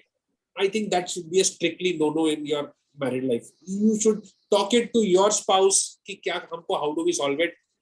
If दो एग्री करते हैं then दोनों साथ में जाएं किसी से बात करने के लिए. ये नहीं कि वाइफ अलग जा रही है, हस्बैंड अलग जा रहा है, वो अलग कुछ सुन के आएगा, बिकॉज इन्फ्लुएंस करने वाले बहुत होते हैं and they really don't know the ground reality. And भड़काने वाले, this is not the right word, but आपके कान भरने वाले लोग भी बहुत होते हैं. उसको आप जितना अपने लाइफ से बाहर रखो उतना बेटर है.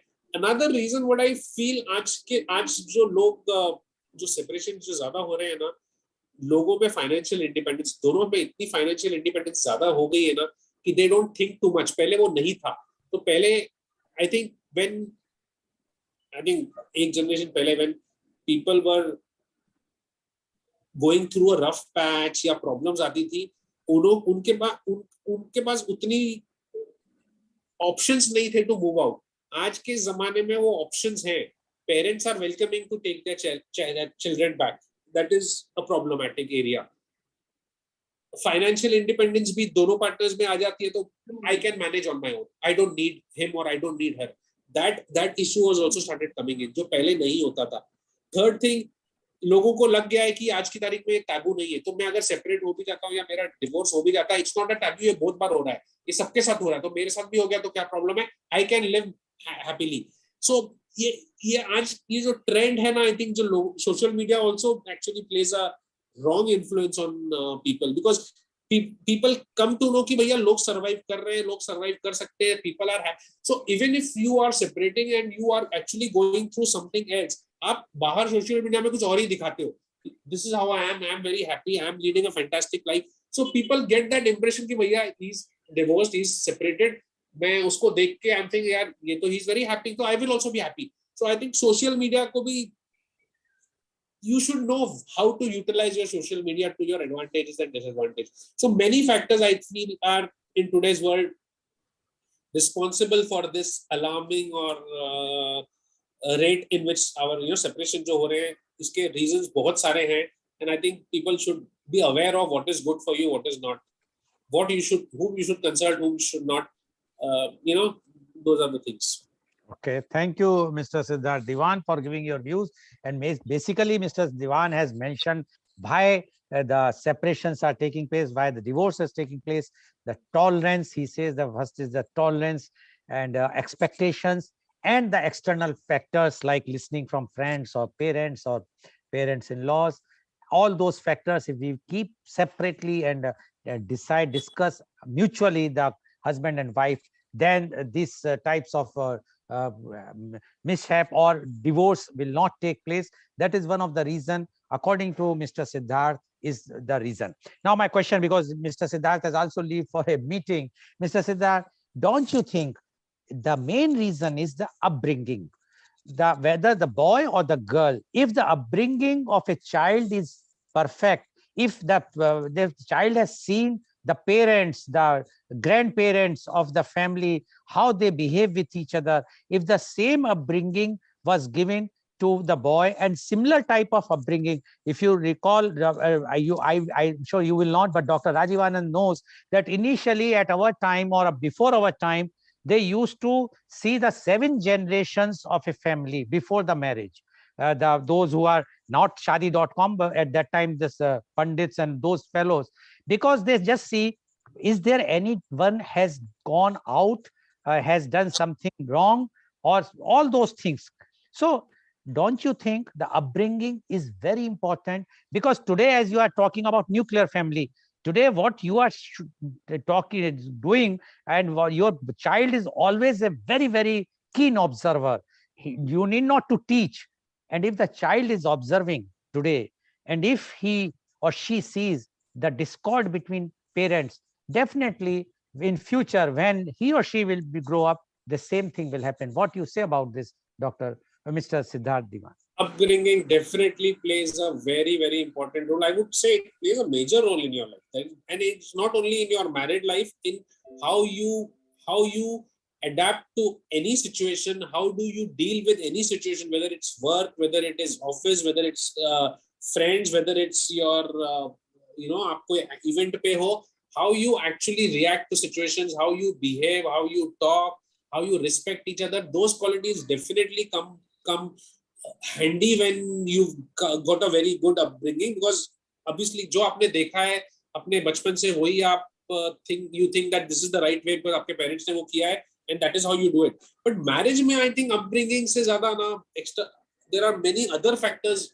At least I feel so that upbringing definitely will take you to a certain level, or it will help you to a certain level in your marriage for your marriage to succeed. But there are other things also which they don't have a direct connection with your upbringing. As I said, आपके friends आपको क्या बोलते हैं, या आप अपने how are you, and suppose आप अपना ऑफिस का, जैसा I told you, stress घर पे लेके आ रहे हो and you are not able to behave in the way because of the stress up, you are not yourself, you are actually behaving in a certain manner, and if your spouse doesn't accept you on that day and doesn't help you on that day, I think उसका मेरे को लगता है direct कोई connection है नहीं upbringing से. Okay. The external factors like upbringing, आप देख रहे हो, like example जो मैंने सोशल मीडिया में दिया, people are separating and they are showing that I am very happy, वो इन्फ्लुएंस कर देता है आपको, उसका भी डायरेक्टली मेरे को लगता नहीं है कोई अपब्रिंगिंग से कोई. आई अंडरस्टैंड, बट अगर अपब्रिंगिंग आपकी अच्छी है तो वो इन्फ्लुएंस भी पेरेंट्स सिखाते हैं कि बाहर वालों के बातों में कम आओ, अपनी सोचो, और वो वैल्यूज देते हैं, जो वैल्यूज जो पहले आती थी वो वैल्यूज आज लैक हो रही हैं. और one of the reason is nuclear family, but I know that your time limitation is there for you, you have to leave, so thank you very much. Definitely we will have a next time when we will keep some program on nuclear family. Definitely we would like to take you and discuss the advantage and disadvantage of the nuclear family. Thank you very much, Mr. Siddharth Diwan, for giving your views. And now I would like to invite my next panelist guest, and she is Miss Sonal D. Gada. Miss Sonal is a yoga teacher at Mumbai. Sonal ji, आपने हमारे earlier panelist doctor Rajiv Anand, doctor Jinal and mister Siddharth Diwan को सुना. आप के विचार हम जानना चाहेंगे कि आपके क्या विचार हैं रीमैरिज के फायदे और नुकसान के बारे में, प्रोज एंड कॉन्स के बारे में. मिस सोनल गाडा प्लीज. पहले तो आई thank God I got good life partner.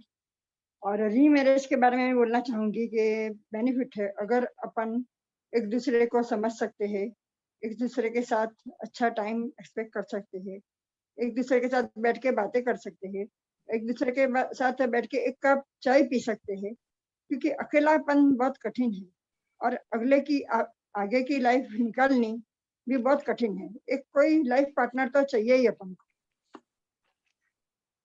मैं अकेली थी, मैं अकेली थी. मैंने मेरी ग्रैंडमदर और मेरे फादर की सेवा की. बाद में मेरे पेरेंट्स को, मतलब फादर और ग्रैंडमदर को बहुत टेंशन हुआ कि अकेली कैसे रहेगी हमारे बाद, इसने तो हमारी बहुत सेवा की है. तो फिर गॉड ने देखा तो हमारा एक कजिन है, उसके फ्रेंड थ्रू पहचान हुई हस्बैंड की, और फिर साथ में मिले, बात की, एक दूसरे को पहचाना. पहले तो मैं भी बहुत डर रही थी कि रीमैरिज, मेरे भी रीमैरिज है, कि मुझे रीमैरिज तो करने ही नहीं है, कुछ भी हो मैं अकेली रहूंगी, जिंदगी निकाल लूंगी. और फिर मैंने उनको पहचाना, हुआ कि अच्छे भी होते हैं इंसान, सब इंसान बुरे नहीं होते हैं दुनिया में, अच्छे इंसान भी होते हैं और बुरे इंसान भी होते हैं. अपन को उसको समझना चाहिए. और फिर हम साथ में मैरिज की, साथ में घूमे फिरे, गोवा गए हनीमून पे. वो जैन है, अच्छी जैन है. वो is very intelligent and very caring and very positive mind. And वो जैन है तो मैं जैन धर्म में भी फॉलो करती हूँ. फैमिली में सब में जुल मिल के रहती हूँ. और मैंने शर्त रखी थी कि अगर तब मेरे फादर थे कि आप मेरे फ्लैट में रहोगे तो मैं शादी करूँगी, नहीं तो मुझे नहीं करनी, क्योंकि मेरे फादर थे 78 ईयर्स के, तो उनकी तो मुझे सेवा करनी थी, वो मेरी रिस्पॉन्सिबिलिटी फर्स्ट थी, क्योंकि उन्होंने ही मुझे बड़ा किया. सब मतलब रिस्पॉन्सिबिलिटी उनकी थी, मेरे मदर नहीं थी बचपन में. तो फिर उन्होंने शर्त मान ली कि अच्छा, उनका भी फ्लैट है मीरा रोड में और ही इज प्रॉपर्टी डीलर्स. तो शर्त मान ली और सेट हो गए मेरे घर पे. बस अभी शादी को 8 इयर्स कंप्लीटेड, और अभी 18 जनवरी को मेरी वेडिंग एनिवर्सरी गई. हम एक दूसरे को काफी अच्छी तरह समझते हैं, एक दूसरे की मुश्किलें हल करते हैं, साथ देते हैं. और कुछ क्या बोलूं, बस हैप्पी मैरिड लाइफ. जी, बहुत बात बताई आपने, बहुत बढ़िया बात बताई. सो व्हाट मिस सोनल गाडा says that the remarriage is also good if it is done in A proper way. She says that she also got remarried, and she found her husband quite accommodating, quite positive, loving. So it all depends. So to say that the remarriage is not a good thing or it is always a failure, it's not like this. If the understanding is proper, and because she has knows the earlier things, so she has put some conditions with her husband. Condition means that she has to stay in the same flat where the father was there for the time being till the father was alive and the husband accommodated. So if that type of feelings are there, according to Ms. Sonal, the remarriage is beneficial. One should, if because of certain reasons, if the marriage breaks, we are not analyzing the reasons for what marriage breaks, but if marriage breaks, then remarriage can definitely help for at least a single lady, what she will do in the life, if we, why not to go for remarriage. Thank you very much, Ms. Sonal Gada. I will come back to you in the next round. Welcome. Next, now I would like to go back to Dr. Rajiv Anand. Dr. Rajiv Anand, you said that you are going to speak on the second round about the remarriage thing. So Yeah. please go ahead for that. पहली बात, इन दोनों के विचार सुनकर वाकई में खुशी हुई और हम तहे दिल से सोनल की भी प्रशंसा करना चाहेंगे, जिसने बेहिचक होकर अपने जीवन की महत्वपूर्ण घटना का जिक्र किया हम सबके सामने, क्योंकि वाकई में प्रैक्टिकल लेवल पर ये कठिनाई होती है कि कोई व्यक्ति अपने जीवन की उतार चढ़ाव की आंतरिक कहानी को सबके सामने शेयर करने की हिम्मत रखे। बहुत कम लोग होते हैं। सोनल उस प्रशंसा के पात्र हैं, और जैसा उन्होंने बताया कि कुछ दिन पहले उनकी 8वीं मैरिज एनिवर्सरी पूरी हुई और 8 साल से आप दोनों जुड़े हैं, और वो भी जब आपने जब सेकंड मैरिज की है उस समय शायद आप अर्ली 40s में थे, और अब आप ऑलमोस्ट नियरिंग 50 के आसपास हैं या क्रॉस कर चुके हैं। और उम्र के इस दौर में आपने अपने अनुभवों को, अपनी समझ को, अपनी सीख को सही दिशा में इन्वेस्ट किया कि आपके जीवन साथी, बावजूद इसके कि जैसा कि बहुत सारे लोग धर्म के आधार पर विभिन्नता को ज्यादा महत्व देते हैं कि हम ये हैं, तुम जैन हो, हम वैष्णव हैं, सो ऑन सो फोर्थ, मगर आपने अपनी दोनों की पहचान को मिलाकर एक परिवार बनाया और 8 साल से अब जुड़े हुए हैं। इससे बड़ा रोल मॉडल क्या हो सकता है कि रीमैरिज में भी लोग सुख से रह सकते हैं अगर उन्हीं सिद्धांतों को यूज करें जो री वर्ड में री हटा दिया जाए, जो मैरिज के या किसी भी रिश्ते के, किसी भी प्राइमरी रिश्ते के, किसी भी रिश्ते की बहुत बेसिक जरूरतें होती हैं। ठीक वैसे ही जैसे सोनल की तरह डॉक्टर जिनल ने भी बताया कि उनकी भी रीमैरिज है, और वो भी प्रशंसा की और धन्यवाद के पात्र हैं कि उन्होंने भी अपनी व्यक्तिगत लाइफ के कुछ हिस्से बांटे कि वो बहुत खुश हैं रीमैरिज करके 8 साल से। तो वापस ये सवाल आता है कि रीमैरिज अगर डरते हैं, जैसा कि सिद्धार्थ दीवान ने बताया, काफी लोग, या जैसा सोनल ने बताया कि पहले वो डरती थी कि मैं रीमैरिज तो बिल्कुल नहीं करूंगी, मैं अकेली रह लूंगी, जिंदगी गुजार लूंगी, क्योंकि ये गलतफहमी बहुत सारे लोगों को है कि अगर हमारे पास सुविधा है, आर्थिक सुविधा है, या हमारे पास एसेट्स हैं, या एफडी है, या हमारी रनिंग इनकम है, या फाइनेंशियल इंडिपेंडेंस है, तो हम अकेले रह लेंगे। तो मैं इस बात के लिए विशेष तौर पर जोर देकर कहना चाह रहा हूं कि जीवन का मतलब सिर्फ एक छत के नीचे रह लेना, ब्रेकफास्ट लंच डिनर कर लेना, कपड़े पहन लेना, कभी पिक्चर चले जाना, हॉल चले जाना अकेले, कभी अकेले घूमने चले जाना। जीवन का मतलब सांस लेना और खाना खाना, सोना, आराम करना, सिर्फ ये नहीं है।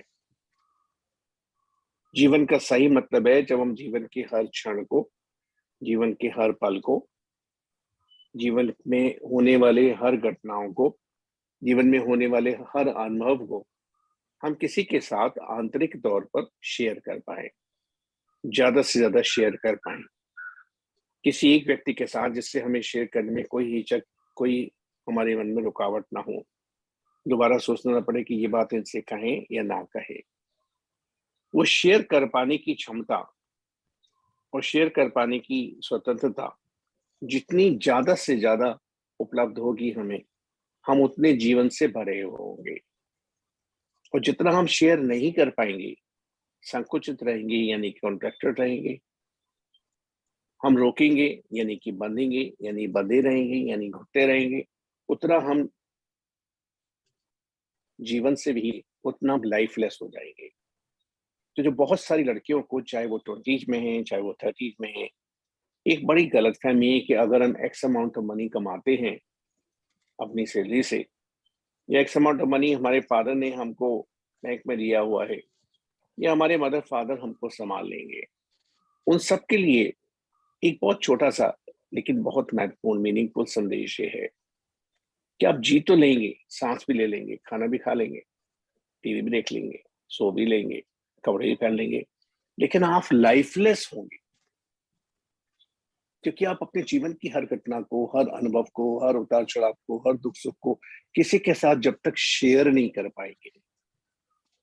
और वो शेयर करना, वो कॉफी हाउस में बैठकर आधे घंटे के लिए एडॉक बेसिस पर नहीं हुआ कि आज इसके साथ शेयर है, कल उसके साथ शेयर है, परसों उसके साथ शेयर है, और हमको याद भी नहीं है कि आज 9 तारीख है तो हमने 2 तारीख को किसके साथ शेयर किया था। अगर ये स्थिति आ जाएगी कि हमें याद नहीं है कि 27 फरवरी को हमने किसके साथ डिनर किया था और 18 फरवरी को हमने किसके साथ लंच किया था, हमें याद ही नहीं है, किसी के साथ किया था, तो फिर वो जीवन जीवन नहीं रहेगा, वो कुछ और हो जाएगा। हर लड़की से अगर उससे दिल से पूछा जाए, और हर लड़की जो दिल का संबंध बनाना चाहती थी और बनाना चाहती है, और हर वो लड़की जिसको माँ बाप से और चीजों से कहीं ज्यादा अच्छे संस्कार की गिफ्ट मिली है, तो हर लड़की से अगर पूछा जाए सच्चे मन से कहो, तो कोई लड़की नहीं चाहती कि उसे दूसरी शादी करनी पड़े। कोई लड़की नहीं चाहती कि उसे दूसरे इंसान के गले में, दूसरे इंसान के गले में जयमाला डालनी पड़े। कोई लड़की नहीं चाहती कि उसे दूसरे इंसान को आई लव यू बोलना पड़े, कोई लड़की नहीं चाहती। लेकिन फिर भी जैसा हम लोग शुरू से चर्चा के वक्त से सुनते आ रहे हैं, चाहे स्विट्जरलैंड में 50% डाइवोर्स रेट है, क्या इंडिया में शादी.com विवाह.com वाले बताते हैं कि 12% के लोग आजकल सेकंड मैरिज में आ रहे हैं, जैसा हमारा अनुभव रहा है कि 5 साल पूरे नहीं कर पाती 70% मैरिजेस। तो ऐसा क्यों होता है? इसका जवाब सिंपल ये है कि हम जब रीमैरिज की तरफ आशा लगा के बैठे हैं कि कोई राजकुमार आएगा दूसरी मैरिज में और हमको रानी बना के, राजकुमारी बना के हमें जीवन भर सुखी रखेगा, तो ये सिर्फ सपनों की, ये सिर्फ कहानियों की बातें हैं, प्रैक्टिकल उसमें नहीं होता। हमें अपना बेस्ट देना है, चाहे सेकंड में चाहे फर्स्ट में। और किसी वजह से अगर हम फर्स्ट में नहीं दे पाए हैं, या हमको फर्स्ट में हमारा बेस्ट देना नहीं सिखाया गया है, तो हमें सेकंड मैरिज में जाना पड़ेगा। लेकिन क्यों नहीं सिखाया गया है, वो भी यहाँ पर सोचने वाली बात है। क्या बतौर पेरेंट्स के हमारा फर्ज सिर्फ शादी कर देना है, बैंड बाजा बारात कर देना है, समधी देख लेना है, लड़का देख लेना है, पार्टी कर देना है और लड़की को छोड़ देना है, अब तुम संभालो जिंदगी अपनी? क्या हमारा फर्ज ये नहीं है कुछ संस्कार बताना लड़की को भी और लड़के को भी? सोनल, आप अपने या तो माइक को म्यूट कर दीजिए या आप जैसे चाहें, अगर आपको बात करनी है तो म्यूट कर दीजिए। तो उतनी ही हमें लड़की को भी संस्कार देने हैं और लड़कों को भी देने हैं, दोनों को बराबर से, कि अगर आप शादी के संबंध में जा रहे हैं तो क्या क्या आपसे एक्सपेक्ट किया जाएगा, कितनी आपको लिसनिंग होनी है, कितनी आपको एक्सेप्टेंस होनी है, कितनी आपको अप्रिशिएट करना है, कितना आपको अकोमोडेट करना है, कितना आपको एडजस्ट करना है, कितना आपको फॉरगिव करना है, कितनी आपको अपनी शेयरिंग कैपेसिटी बढ़ानी है, किस तरीके से आपको अपने गुण को ज्यादा से ज्यादा उस रिश्ते में इन्वेस्ट करना है, कितना आपको ज्यादा से ज्यादा प्रयास करके अपने पार्टनर को महसूस कराना है कि तुम मेरी जिंदगी का बहुत महत्वपूर्ण हिस्सा हो। मुझे मालूम है कि मैं परफेक्ट नहीं हूँ, मगर मैं तुम्हारी कंपनी में, तुम्हारे साथ, तुम्हारे मार्गदर्शन में, तुम्हारे प्यार में अपने आप को लेस एंड लेस इम्परफेक्ट बनाने की कोशिश करूंगा। और मैं और तुम दो नहीं है, मैं और तुम अपोजिशन पार्टी नहीं है, कांग्रेस बीजेपी नहीं है जो एक दूसरे को डिसाइड करेंगे। मैं और तुम एक हैं, एक हैं।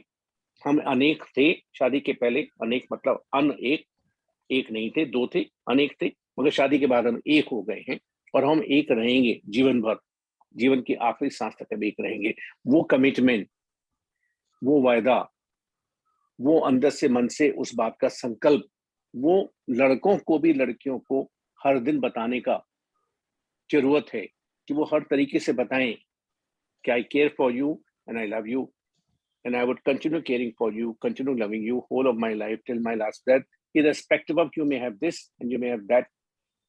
You may have 5 kg more weight, or you may be thin, or you may be tall, or you may be less. Yes, you are my wife. I would commit to you. हम जब पहली शादी में इन alphabet को, रिश्तों की alphabet को, ABCD को जो हम नहीं सीखते हैं, तो हम पहली शादी को अपने सामने खत्म करके दूसरी शादी में जाते हैं और हम उम्मीद करते हैं कि दूसरी शादी सफल हो जाएगी। कैसे होगी? तो अगर हम आज के टॉपिक को वापस जाएं, तो रीमैरिज को सक्सेसफुल बनाने की जिम्मेदारी भी दोनों पार्टनर की है। जिन दोनों पार्टनर ने शादी की, और हमें खुशी है, जैसा सोनल ने बिना किसी प्रश्न पूछे हुए इस बात को माना कि वो बहुत खुश हैं 8 साल से, और उनके पति भी उनका बहुत ख्याल रखते हैं और दोनों में बहुत अच्छा प्रेम है। तो दूसरी शादी को सफल बनेगी या असफल होगी, उसकी पूरी जिम्मेदारी दोनों पार्टनर की है। हम ये कह दें कि हमारी किस्मत खराब थी कि हमें दूसरा भी ऐसा ही मिला। हम ऐसे लोगों को भी जानते हैं जिन्होंने 4 मैरिज की हैं, तो चारों मैरिज टूटी हैं। चलिए मान लीजिए कि चारों मैरिजेज में उनको किस्मत खराब थी, उनको चारों मैरिज पार्टनर सही नहीं मिले, लेकिन चारों मैरिजेज में कॉमन क्या था? कॉमन वो खुद थे। अगर उन्होंने अपने रोल को सही निभाया होता तो शायद चौथी नहीं करनी पड़ती, तीसरी नहीं करनी पड़ती, दूसरी नहीं करनी पड़ती, पहली में ही उनको संतुष्टि मिलती। तो सेकंड मैरिज एक विकल्प जरूर तैयार हो रहा है पूरी दुनिया में, और उसके प्रति अब उतनी स्टिग्मा की या उतनी अवहेलना की या उतनी अजीब आलोचना की उतनी जगह नहीं है जितना 40-50 साल पहले होती थी। मगर वो विकल्प सिर्फ उन परिस्थितियों में है जहां कोई दुर्घटना हुई हो। वो विकल्प इसलिए नहीं है कि हम अपना घर छोड़ के हम पड़ोसी के घर में जाके रहने लगे। हमारे पड़ोसी का घर सपोर्ट के लिए जो हमारे घर में कोई बहुत बड़ी दुर्घटना हुई हो। हमारे माँ बाप का घर उस समय है जब हमारे घर में बहुत बड़ी दुर्घटना हुई है, हम 2 दिन 4 दिन 6 दिन 8 दिन जाके रह सकते हैं। मगर हमारे माँ बाप का घर एक विकल्प नहीं है कि अपना घर छोड़ के उनके घर ही जाके रहेंगे 6 महीने साल भर। बहुत सारी लड़कियां हस्बैंड से झगड़ा करके 3-3 महीने 6-6 महीने जाके माओ के पास रहती हैं। बहुत सारी लड़कियां अपना फ्लैट छोड़कर दूसरे फ्लैट में जाके रहती हैं, रेंट पर ले लेती हैं। बहुत सारी लड़कियां अपने हस्बैंड को अपने घर से बाहर निकाल देती हैं कि तुम कहीं और जाके रहो, मैं इस घर में रहूंगी। हस्बैंड रेंट पर कहीं रहते हैं। तो ये सब भ्रांति, ये सब गलतफहमी, ये सब गलत बातें, ये सब गलत सोच कहाँ से आ रही है, उन बातों का जिक्र करना यहाँ इस फोरम पर बहुत जरूरी है। कि कहीं ऐसा तो नहीं है कि हमारा दिमाग हमारे रिश्तों को ड्राइव कर रहा है, हमारा दिमाग जो हमारे रिश्तों को डोमिनेट करना चाहता है, हमारा दिमाग जो परफेक्ट ड्राइवर नहीं है, क्योंकि रिश्तों का ड्राइवर तो हमारा दिल था। अगर आपने कोई बात मुझसे कही मुझे अच्छी नहीं लगी, लेकिन अगर आप मेरे अपने, तो मैं उसको इग्नोर करूंगा, मैं उसको ध्यान नहीं दूंगा, मैं उसको तुरंत जवाब नहीं दूंगा, मैं तुरंत झगड़ा नहीं करूंगा। मैं समय दूंगा कि आपको धीरे धीरे समय के साथ पता चले कि वो बात मुझे बात अच्छी नहीं लगी है। और अगर आप दोबारा भी अगर वही गलती करेंगे तो शायद मैं कुछ समय के बाद आपको याद होगा कि देखो वो बात नहीं थी। लेकिन जिस समय आप कह रहे हैं, मैं उस समय ही अपने पूरे आक्रोश के साथ आक्रामक रूप से आपके ऊपर अटैक करूंगा और आपके खानदान को और आपके माँ बाप को गालियां देना शुरू करूंगा और आपको महसूस कराऊंगा कि तुम मेरे लायक ही नहीं हो। तो वहां हम रिश्तों को सही तरीके से उसका पोषण नहीं कर रहे हैं, उसको नरिश नहीं कर रहे हैं। तो कई बार लोग दूसरी शादी कर लेते हैं बिना पूरी तैयारी किए हुए, और दूसरी शादी को भी उसी तरह टूटने देते हैं जितनी पहली शादी में। तो सवाल रीमैरिज में रिस्क और बेनिफिट का डायरेक्ट नहीं है, हम क्या लेकर जाते हैं किसी रिश्ते में, हमें उस अनुपात में उस रिश्ते में वापस मिलेगा। हम क्या देते हैं दूसरे इंसान को, सम्मान देते हैं, अपनापन देते हैं, स्नेह देते हैं, लगाव देते हैं, केयर देते हैं, उस प्रपोर्शन में मिलेगा। एक बात जो शायद उतनी स्पष्टता से नहीं समझी जाती, हम लोग हमेशा ही कहते हैं कि हमें प्यार मिले, हमें प्यार मिले, हमें सम्मान मिले, हमको लगाव मिले, हमको अटैचमेंट मिले, हमें सिक्योरिटी मिले, जरूर मिले, और अच्छा है मिले, और अच्छा है ज्यादा से ज्यादा मिले, हर लड़की को मिले, लड़के को मिले। लेकिन हमें जब मिलेगा जो हम ज्यादा से ज्यादा देंगे। एक छोटे सा उदाहरण सब लोगों ने सुना है, और फिर से सब लोग उस बात को अपने मन में उसको रिवाइव कर लेंगे। कोई बैंक हमको उतना इंटरेस्ट देगा जितना हमने उसमें डिपॉजिट कराया है। अगर हमने 10,000 रुपए डिपॉजिट कराया है, तो बैंक साल पीछे हम ज्यादा से ज्यादा 500 रुपए का साल भर के पीछे यानी 500 रुपए को 12 में अगर डिवाइड कर देंगे तो हमको 40-42 रुपए का इंटरेस्ट मिलेगा महीने का। मगर हम तो चाहते हैं कि हमको 40-42 हजार रुपए महीने का इंटरेस्ट चाहिए, और हम बैंक से जाके झगड़ा करेंगे तो बैंक क्या बोलेगा, हम आपको 40-42 हजार रुपए का इंटरेस्ट दे सकते हैं, लेकिन उस अनुपात में आपको उतना ही डिपॉजिट यहाँ रखना पड़ेगा। आपको 40-50 रुपए का इंटरेस्ट चाहिए, यानी आपको 5 लाख रुपए साल का इंटरेस्ट चाहिए, तो आपको 1 करोड़ रुपया बैंक में जमा कराना पड़ेगा।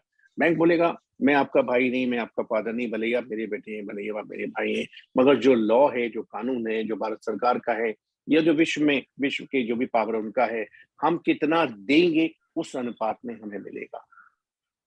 और देने पर अगर हम कैलकुलेशन करेंगे, काउंटिंग करेंगे, हम इतना देंगे जितना हमारी मर्जी आएगी, जितना ये इंसान डिजर्व करता है, हम दिल खोल के नहीं देंगे, फिर तो आपको पहली मैरिज क्या दूसरी में भी जाना पड़ेगा, दूसरी से निकलकर तीसरी में भी जाना पड़ेगा, और आप अपनी किस्मत को ही कोसते रहेंगे, गाने ही गाते रहेंगे, जो बहुत सारे पिक्चर में आते थे ना, मेरा जीवन कोरा कागज कोरा ही रह गया, या ये क्या हुआ, ये कब हुआ, या कोई हमदम ना मिला, कोई हमारा ना हुआ, हम किसी के ना रहे। आप दुख भरे गाने गाते रह जाएंगे, और आपको कोई सच्चा साथी आपकी आंख खोलने को, आपको जगाने को नहीं आएगा कि कहाँ आप गलत जा रहे हैं। मैं बिल्कुल अपनी लाइन की, अपने प्रोफेशन की कोई बात नहीं कर रहा हूं, लेकिन ये जरूर कहना चाह रहा हूं, विवाह जैसे संबंध में जल्दी से जल्दी, ज्यादा से ज्यादा सही जानकारी, सही ज्ञान प्राप्त करने की कोशिश करिए। हो सके तो शादी के पहले ज्यादा से ज्यादा, और नहीं हो सके तो शादी के तुरंत बाद ज्यादा से ज्यादा। और वो ज्ञान, वो जानकारी, वो बेसिक्स, वो फंडामेंटल, वो लैंग्वेज ऑफ रिलेशनशिप, आप उन लोगों से जानिए जो उस चीज के एक्सपर्ट है, उन लोगों से नहीं जो उन्होंने टीवी में कोई सीरियल देखा है, जिन्होंने एक कहानी सुनी है, या मेरा दिल ये कहता है बेटी मेरी तेरी तकलीफ देखकर मुझे आंसू आते हैं, या किसी ऑफिस की फ्रेंड ने किसी को कह दिया कि हस्बैंड को सीधा करने का ये तरीका है, उनसे नहीं, उनसे जानिए जो सब्जेक्ट पर सही ज्ञान, सही नॉलेज रखते हैं। आज की दुनिया में अगर उस ज्ञान के अभाव में आपकी मैरिज टूटती है तो दुख की बात है। अगर आपको रीमैरिज करनी पड़ती है, बहुत दुख की बात है। रीमैरिज के बाद भी आप दुखी हैं, सुखी नहीं है, जैसे कि मुझे बड़ी खुशी हुई कि सोनल बहुत खुश है, जनरल बहुत खुश है, तो हमारा यू मेड माई डे। अगर उसके बाद आप सुखी हो, और अगर आप उसके बाद कोई इंसान ऐसे हैं जो रीमैरिज के बाद भी सुखी नहीं है, तो हमें भी दुख होता है। तो आज के समय में इसका मतलब है कि आपने अपने रिश्ते को उतना महत्व नहीं दिया है कि आप किसी दूसरे को बुला के किसी दूसरे से कंसल्ट करते, किसी एक्सपर्ट से आप राय लेते, और वो एक्सपर्ट आपको आपका सर हिला के बताता कि देखो यहाँ तुम सही नहीं कर रहे हो, यहाँ तुम्हारी अप्रोच गलत है, यहाँ तुम्हारी एक्सपेक्टेशन गलत है, यहाँ तुम्हें इस मेथड से अप्रोच करना है। जिंदगी है, 60 साल और जीना है, 50 साल और जीना है, मैरिज है, लोकल ट्रेन नहीं है, छोड़ देंगे दूसरी पकड़ लेंगे। मैरिज है, मैरिज का रिश्ता है, ओला उबर नहीं है कि दूसरी मंगा लेंगे, कैंसिल कर देंगे। मैरिज है, अगर आपने मैरिज के रिश्ते की सही वैल्यू समझी है तो उसमें आप ज्यादा से ज्यादा अच्छे से अच्छा करेंगे जो आपकी समझ में है, और जहां आपकी समझ और आपका अनुभव कम पड़ेगा वहां उन लोगों से संपर्क करेंगे, सलाह लेंगे जिनको आप विश्वास कर सकते हैं। और पूरी दुनिया में ऐसे लोग बहुत हैं जो आपकी मदद कर सकते हैं। ऐसे प्रोफेशनल्स बहुत हैं, ऐसे काउंसलर्स बहुत हैं, साइकियाट्रिस्ट बहुत हैं, मैरिज काउंसलर बहुत हैं। क्यों अपनी 50 साल की जिंदगी को दांव पर लगाते हैं? क्यों दूसरी, तीसरी, चौथी मैरिज में जाते हैं? क्यों डाइवोर्स तक जाते हैं? Back to you sir. Thank you doctor Rajiv Anand for giving the details. अब मेरा आखिरी प्रश्न है सोनल जी से, अनम्यूट कर लीजिए प्लीज अपने को। सोनल जी अनम्यूट कर लीजिए। मेरा प्रश्न आपसे ये है कि आपने पहली मैरिज जिस वजह से भी खत्म हुई है और अब दूसरी मैरिज में आए, जो डॉक्टर आनंद ने कहा कि वो जो कारण होते हैं, कई बार होते हैं, अगर हमने उन कारणों को नहीं सुधारा तो दूसरी मैरिज भी अप्रिय होती है। तो क्या आपने पर्सनल, जब आप बात बताइए, आपने जो भी कारण रहे, किसी की वजह से भी रहे, आपको लगता है कि जो लोग दूसरी मैरिज में जा रहे हैं उनको अपने को पक्का करना चाहिए, अपने उन कारणों को दूर करना चाहिए, अपने को इस तरह बनाना चाहिए कि वो दूसरी मैरिज में पहली वाली जो कमियां थी या गलतियां थी वो ना दोहराएं, जिससे दूसरी मैरिज सक्सेसफुल हो जैसे आपकी हो रही है? हाँ जी, कारणों को दूर करना चाहिए और दूसरी मैरिज सक्सेसफुल हो इसके लिए कोशिश करनी चाहिए अपने को। कुछ भी हो अपने साथ नहीं छोड़ना चाहिए, कुछ भी हो साथ में ही रहना चाहिए। जी, शादी की है तो निभानी चाहिए। जी, बहुत बहुत धन्यवाद सोनल जी आपका। So viewers, you have seen today, when we talk about the remarriage, first we have to understand why the first marriage could not succeed. If we will not understand those reasons, then whether we go for remarriage then the pros and cons means that you are going to have the same or more problems in the remarriage. And as Dr. Anand says, that you may go land up for third or the fourth marriage or fifth marriage. So remarriage is not a bad option, but it's not a first option, it's a last option. First you have to see whether your first marriage is how you can make it successful. Many things we have already discussed in many of our earlier programs, and today also so many new suggestions have come. But in case for any reasons, if the first marriage fails, if you want to go for remarry, first analyze those reasons. It should not happen. You will carry the same thing and then you will land up in problems. Otherwise, if you are removing those things, then the remarriage is not a bad option. You can go for that, but see to it that it should be a successful. Thank you very much. And today's program has been live telecasted by V4 News, Karu News, V4 Stream, Malnadu TV India, News Gaon se, Samvad Sarocar News, Bharat Post News, Gyan, as well as was shown live on Facebook and YouTube. And our endeavor to bring to you everyday new topic in media conference with Lal Goel at 10:30 a.m. Tomorrow is a special day.